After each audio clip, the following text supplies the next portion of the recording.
I'm Sindhu.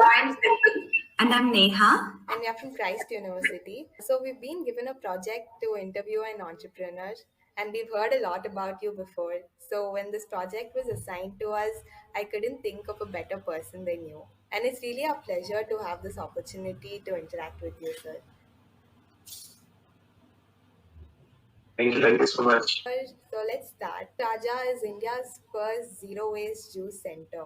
So how did you come up with this idea, and could you also please tell us about your journey? So it's very simple. This juice shop, what you see, is actually not a new juice shop. It's been there for like almost 50 years. Yes, sir. 1970s, my dad had started this. But in 2017, he passed away. I was working at a radio station at that time. So I had no clue how to run a business like this. So we shut the shop for actually a good 7, 8 months. And that's when my mom said, like, no, we can't keep it shut like this because it's been there for almost like for 40 years. So let's go restart it. I was neither interested nor did I have the skill to even start this. So I said, if you want to start, I can help you with that. And I helped my mom to restart. So 27th of March 2018 is when we restarted this, but right with a new name. So I said, like, if we're starting it all over again, maybe we should do it in a slightly different way. Prior to this, my dad used to use a lot of single-use disposables like straws, carry bags, everything, like any other juice center. I was not too happy with that because I also studied in a very good college where, right at the age like how you guys are all doing some studies about this. So we were taught how human existence in itself is harmful to Earth and how we need to have a control on our things that we choose. So in my very first trek that I was taken out from my college, it was not my college official or any official thing. It was just that my college seniors had taken me out, first year students for a trek.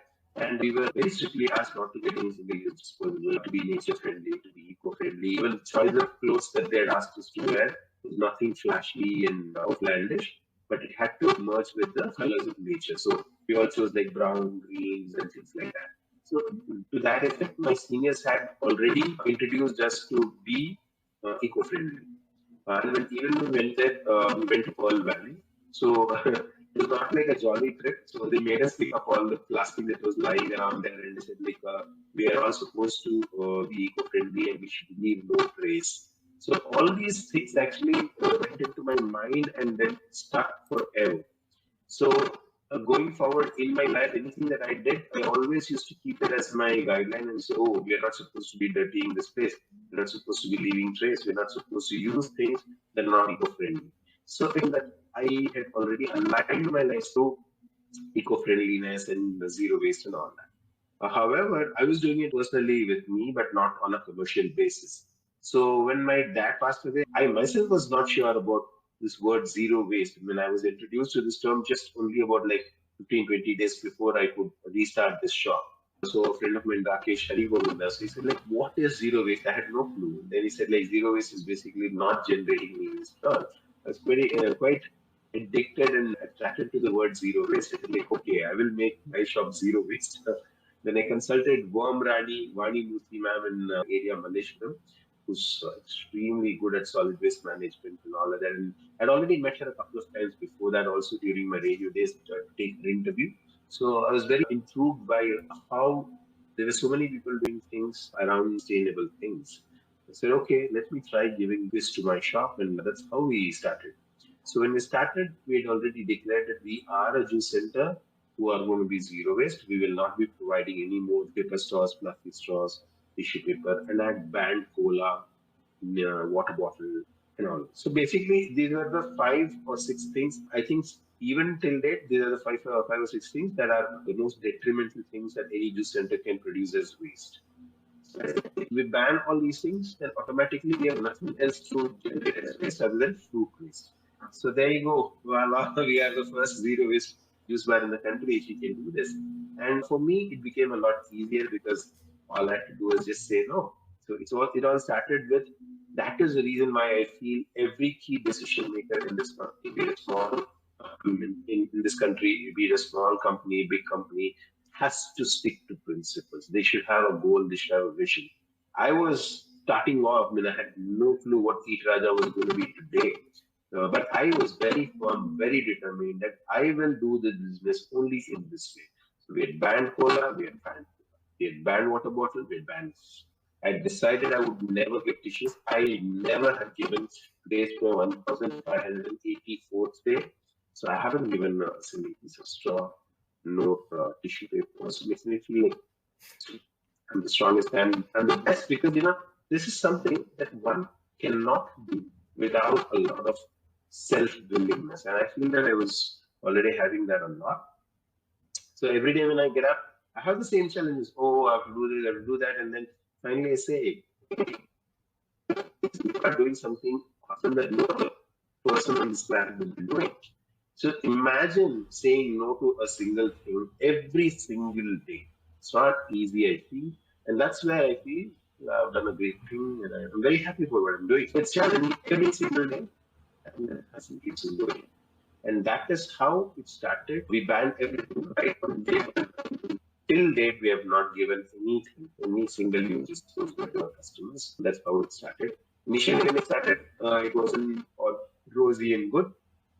We never had customers. We had people coming and saying, if you're not giving straw, how do we drink juice? Are you expecting us to drink juices directly? And like us to say yes. Yes, to say no. I don't want to do juices. So they've given back the juices and gone away.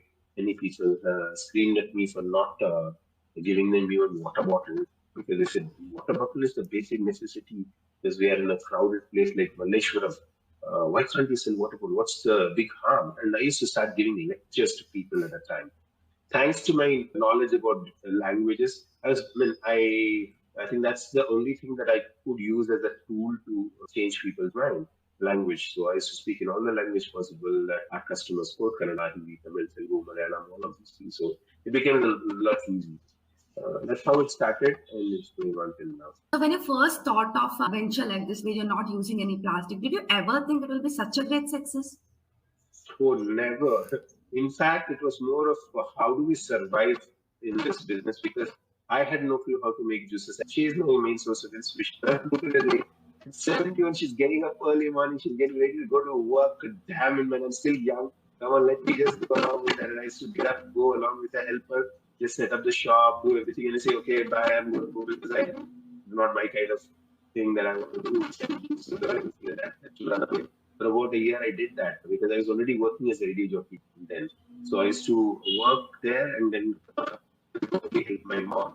And my mom used to always complain, like, nobody's coming green juices. I think we should just give them straw. We should at least give paper cup, plastic cup because people are all not taking. So every day was like a headache for me to tell my mom that no, we can't go back. But then she was also very concerned about nature, not that she was completely against it. So we somehow pulled it like that for almost a year. And that's when I said, like, okay, this shop needs my attention more. And I quit my job. In 2019, April is when I said, okay, I'm going to spend some time at this shop to see why it's not working. Plus, what is this? Why are you giving inside of watermelon? Like, I can't drink. Who's going to hold it in the... And we had no straws. Imagine giving a big watermelon like that and asking people to drink. It's very difficult. So I had not run my thought before that, okay, how are people going to drink this? It's all great, but no, I don't want to give my juices in glass and giving it inside of a food shelf. It happened so because there was no stand up and I was not ready to wash anything. So I said, like, how do I get rid of washing these glasses? So I said, okay, let's cut the food, put the juice inside, let's serve it later. After they drink, they'll throw and then we'll feed that to cow. So no waste anyway. Great idea. It was a big challenge because I gave the juice. People were not used to drinking like keeping that big bowl of this. How do I drink? Looks so funny also. Nobody wants to take that. And that too, my shop is located on the main road. There at any given point of time, you are the center of attraction. Some finally people are looking at you and doing some crazy thing like this, like drinking. People would definitely look at you. So there was an additional pressure on people. They didn't want to look deeper. So it was very bad at the time. As in, not many people really liked it. But thanks to youngsters like you, a few college students used to come and then I used to ask you to post pictures on Instagram those days.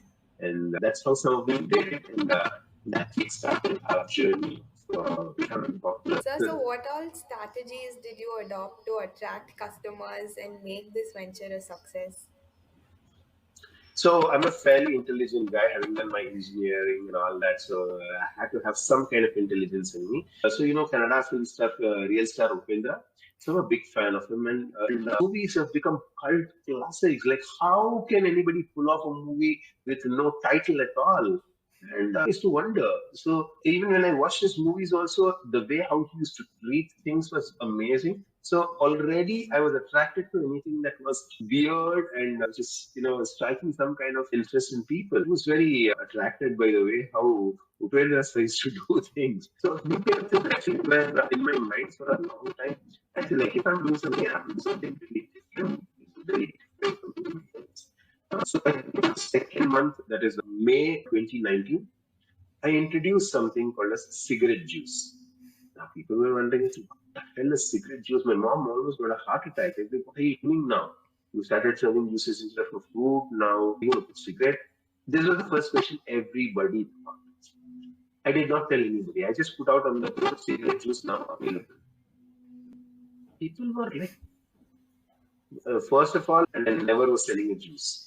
So people started asking me, what is a cigarette juice? And I said, like, coming soon, cigarette juice will be. So it was, I think, a World Tobacco Day or something, May 30th or May, something like that, end of May. So I had put it one day before that saying, cigarette juice available from this day.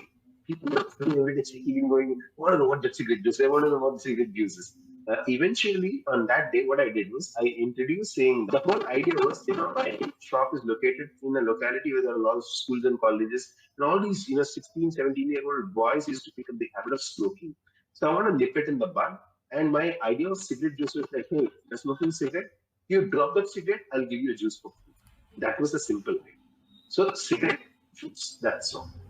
Two simple things like eat, Raja, cycle, mixi. I work with two words all the time, marketing. So I said cigarette juice. So I said, if you are a smoker, you just take out your, cigarette, just give it to me. That's it. I'll give you the juice for free. So people just went crazy. I had nothing to do. I was supposed to be a juice seller. Why am I trying to do all these things? But till date, there was no ever juice made from cigarette or any juice called cigarette juice. But everybody knows the word. Most of them were interviewed around that time. Like, what is cigarette juice? I want to know. So it was a thought that I wanted people to understand that if you are smoking, they want to die. So nip it in the bud. So you give me the cigarette, I will give you the juice for free. As a backup, I had also planned beetroot juice. Beetroot has folic acid, which is anti-cancer. At that time, I didn't know about dragon fruit or cancer-killing juice called Lakshmana Phala and all. But then I boldly went and said, I'll give you beetroot juice instead. It will detox you instead of smoking. So that was one of the things. Like that, many things I started. So I did many such things. Also, when Super 30 movie released, also I had done something crazy like this. So I said Super 30 movie, it had got something to do with mathematics. And I was selling juice because October, freezing cold in Bangalore. And I came up with this idea that, okay, I'll give you 30 seconds and I'll give you a mathematical puzzle. If you solve it, the juice is free. And that is what is called Super 30 juice. That's all. So I did crazy things like that. As soon as people came, I gave them a book on paper and I said, like, okay, solve this equation. A plus B whole square. Give me what is the answer. They were like looking at, many people were not even interested in taking, like, no, just give me the juice. I don't want to juice. So people were like hesitant to try out all these new things. So I've done crazy things like that. And I think last year, just before pandemic, we also did shoe juice. So basically, if you have old shoes, come and give it to me, I'll give you the juice for free. That was to collect shoes. So many things like that. And on this 15th, I'm going to be doing something crazy again. August 15th is Freedom Day. Basically, you get freedom. So many people think that our juices are expensive. So we, every now and then, do activities to find what people think about our juices. So these days, my shop is crowded crazily. There are at least about some 1,000 people dropping in a day. I can't keep speaking to every single person how much juices are, what these prices. There are many college students who still feel it's unaffordable. So many people don't come to my shop. However, I feel that my juices are rightly priced, or maybe they are worth that innovation. So this 15, what I'm going to do is You have the freedom to pay whatever you feel like. Come and have the juice, and if you think it's worth only 5 rupees, you pay 5. Or if you think it's worth $1 million, pay that also. But everything has to be digitally paid. That's the only condition. Prior to this, also had done a lot of digital initiatives. I said, like, if you pay by cash, it is whatever 50 rupees, but if you pay digitally, it's 4 rupee less. So we had done a campaign around that. Everything that was so common to people to spread the message. Say, for example, tomorrow is Varamahalakshmi. We already have a plan. So everybody says Varamahalakshmi Habba, but I say I'm celebrating Kasamahalakshmi Habba. The moment somebody thought, they said, "What is this? You're talking about Kasan, Mahalakshmi. How can you relate these things?" So hold on. This is where I wanted to say. For everybody else, money is important. That's exactly what I'm trying to say here. So for me, that Kasa became Lakshmi. So what I was about to throw became my cash. For example, we used to have citrus peels, right? We throw away the citrus peel, but I used to take them and used to make bioenzymes from that waste and sell it. So I said, see, this is how I've made cash from Kasa. So that was my idea also of telling people. So we even, I wrote a song also about that because, see, I also look like a rapper, many people say so. I'm very indifferent. So keep telling, I have never come here to sell because I only have to sell a concept.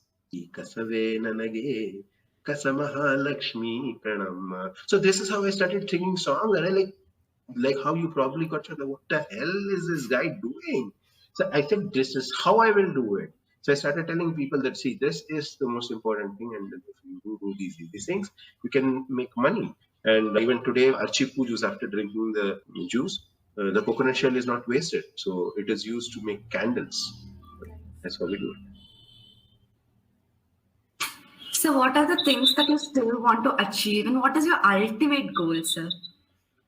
So I want an Eat Raja everywhere because I feel that this is not just a juice center. It's a great place for experience. People come here, don't see, if you just come to my shop, I don't know if you have ever got a chance to come to my shop. People come to my shop not to drink juices. It's for an experience. They want their friends to experience something. They want their kids to experience something. Have you ever seen, this juices and said, wow, and then if you can eat it, there is no waste. Like, oh, really? Many people have not come. That's the experience. And when they come there too, they completely enjoy that experience. Nobody is just, okay, you give me a juice and I drink and I go. No. They're coming, they're looking at it. The first thing that they do is click photo, then they look at each other and say, it's so cool, this is so nice, this is so Instagrammable. They spend a good amount of time. So all these things, if you were to look at in a marketing strategy, it is all about an experience that lasts such a long time. So people are coming, the stickiness to the brand, the amount of time spent over there, the thought that they have about the brand becomes stronger and stronger and stronger. And these are some of the techniques that I've been. So they completely enjoy. So it's an experience that I sell and not juices. So what is your ultimate goal? My ultimate goal is that I should have Eat Raja in every, because like I said, it's an experience center. You can't just have one in the world in Malleshwaram. So it needs to get multiplied, as in even Christ University should have one, because you're all talking about sustainability. I've told many times that people come in and you and that's the end of it. But what's the action? Actionable things are when students get together and they start a cafe like this, which is completely zero waste. So if one Raja can do it in Malleshwaram for the last 1,584 days, saying no to single-use disposables, anybody can, because I don't hold a formal degree in juice making. So it's about the interest. It's about your passion towards nature. If you are interested, you can do. So I want to open one in every big city, small city. I want corporates to help me. I want colleges to help me to do this. Make it possible. That doesn't mean that Raja will come and set up a juice center there. Every time this is the thing that they think, oh, we'll call Raja to set up. No, it's not about that. It's about, it's not about selling fish. It's about teaching a man how to fish. So I want people to learn how to do this, and so that they can do it and spread it across many generations. So I want everywhere. Now we have about 5-6 centers. So hopefully it should be 500 soon. So that's my goal. Not 500, maybe the number should grow. The idea is that we should stop selling juices. It's a concept that we have to sell about how every act of ours is hurting Mother Earth. So if you look at my cycle mixie also, I have a great product. So basically that's a cycle and a mixie married together. It's an amazing thing. It's got more demand than our juices. People want to just come and sit on it and pedal it and drink. Make sure that they make these juices. So it's made from waste. It doesn't require electricity, and we don't use anything that is paper plastic. So they drink the juice straight from the shell and then enjoy it and go. So these things are very important. So my aim is to make it a really big brand in terms of numbers. So, as an entrepreneur, it's very important to know about your competitors. So, do you think you have any competitors? If so, what do you No. feel about it? I don't have any competitors at all. Like I said, so I have been not competing with any juice center. So everybody, I mean, after my videos went viral, there were people crazily thinking, what the guy is doing, man, he's attracting so many people to the shop. What is he trying to sell? So everybody almost has come to see what the hell is this guy doing. Okay. So I've had no competition because there's nobody who, but now a lot of people have copied me. Maybe you're already aware of it. So when I go back to check some comments, they say, we've already seen this. The inventor is Heat Raja from Bangalore. A lot of Mumbai people are doing it basically because they want to make money. They're not zero waste essentially. So my concern is about, even if other people copy the concept, it should be exactly the same, as in it should be zero waste and not plagiarize it in the name of zero waste. I saw them offering tissues and straws and then still call it zero waste. So if people who have already seen what zero waste is and you give it to them, then people will say this is just a poor copy of Eat Raja, and that's exactly what the others are doing. They're just making money because we are trending. So we are a concept to die for now. So can you imagine? There's a lot of hard work behind that. So when we did that, we have seen a lot of rejection. So it's a tried, tested formula that people are just copying now. And I just feel that they are lame. They're just making money. So that's really doing what I've been doing. So I don't find that anybody is a competitor to me. If they compete, they have to compete with me in terms of waste engineering. So I have reduced waste by so many things. If anybody else does it, then that would be competition. Honestly, nobody in this world wants to do that. Everybody wants to make money. And that's how most of these the juice centers who've copied our idea are doing it. So, what are the advices you would like to give to the younger generations and upcoming entrepreneurs? See, every youngster, I've always been saying that, be conscious about your choices. Say, for example, whatever you choose has some kind of a carbon footprint. So you choose when you go to any juice center, okay? You have the choice whether you want to say yes to the straw or not. It's a convenience which is going to last for about 5 seconds. But if I choose I don't want straw, I can always be part of this movement. Okay, it's just your choice. The fact that people made a choice that okay, let's go to Eat Raja and drink, that itself is being part of this revolution. They're just choosing. And nobody comes like in one. Everybody comes in a group to our shop. So it means that collectively they influence so many people that they are coming together and they're doing this. So I make people change their choices. So I feel very happy about it. So such things are very important in youngsters, especially these days, I feel, because see, if you go to any other juice center, you of course get everything that you would want. But if you come to Eat Raja, you will be exposed to something non-plastic. Can you imagine, some young couple having a kid, and the kid gets its first exposure to a juice, which is served instead of a fruit. It's a completely non-plastic experience. That is what we are gifting as a memory for the child.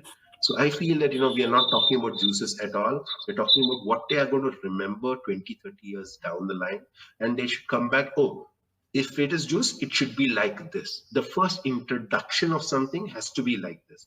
So if that visually gets imprinted in the kid's mind, the kid will always look forward for that. And if it goes to any other juice center, if they serve it in a cup or something, like, what is this? This is not juice. The juice is supposed to be like how Eat Raja serves, orange instead of an orange, mango instead of a mango. And why are you, shoving in that plastic piece, which is not good for me? If a kid questions this, that's the day when I see a victory. So I want every entrepreneur, everybody who is young, to make conscious choices to see how they're affecting Mother Earth. If they can, you are the winner. You get to be part of it. You might not be able to do something exactly what Eat Raja is doing, but somewhere in small, even like carrying small handkerchief is a great thing, so that we can say no to tissues. Carrying a water bottle so that we say no to, it's so easily available. 20 rupees you pay, get a bottle of water, which people think it's safe. Not really. You can save 20 bucks just by carrying your own water bottle. I want every college to start teaching them as basics in education. In fact, even at Christ also we have done that, and Christ has been a really good university in terms of transferring all this knowledge. So I'm so happy. So every time anybody calls, I'm all the time up ready for talks like these and discussions. So youngsters hold the key to our future generation success. Thank you, sir, for making time out of your busy schedule for this interview. We really had a great time with you, and it was a great pleasure speaking to you. We're very happy hearing your experience and your strategies. Thank you so much, sir. Thank you, sir. And we're really looking forward to visit your shop and Yeah, experience it. drop by sometime and have some Yes, business. sir. Sure, sir. Thank you.